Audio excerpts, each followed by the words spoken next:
চাঞ্চল্যকর, ছড়িয়ে ছিটিয়ে পড়ে পিএইচির জলের পাউচ। বজবজের বিডিও অফিস চত্বরে নষ্ট হচ্ছে এইভাবেই জলের পাউচ। দেখছেন সেই ছবি, অফিসের পাশে ডোবায় পড়ে বস্তা বস্তা পাউচ নষ্ট হচ্ছে এইভাবেই জলের পাউচ। কিভাবে ডোবায় পড়ে বস্তা বস্তা জলের পাউচ, কোথা থেকে এলো জানবো। আরো বিস্তারিত জানাবে সমীর, রয়েছে আমার সঙ্গে।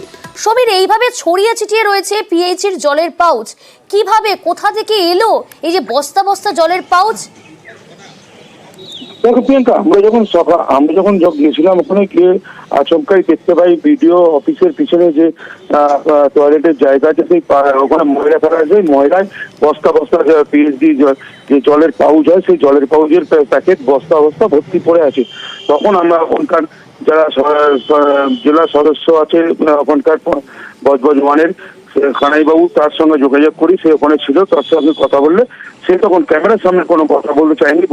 সে তখন বলছে এটা পুজোর সময় আনা হয়েছিল, আনার পরে যেটা যেহেতু ডেট ওভার হয়ে গেছে তাই জন্য ওটা ফেলে দেওয়া হয়েছে।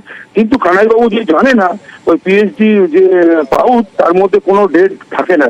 আর পুজোর সময় যদি নিয়ে আসতো তাহলে পুজো তো অক্টোবর মাসে গেছে, এটা নভেম্বর, তাহলে এই দু মাসের এক মাসের মধ্যেই কি জলটা নষ্ট হয়ে গেল?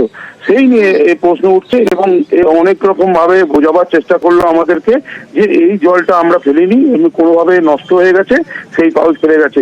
কিন্তু এই জল অপচয় করা যে খারাপ, এই যে জলের জন্য জলই জীবন, সেই নিয়েই যে এই চলছে, সেই জল এখানে ফেলেছে, কোনোভাবে কোনো উত্তর ওরা সদুত্তর দিতে পারেনি। বেশ।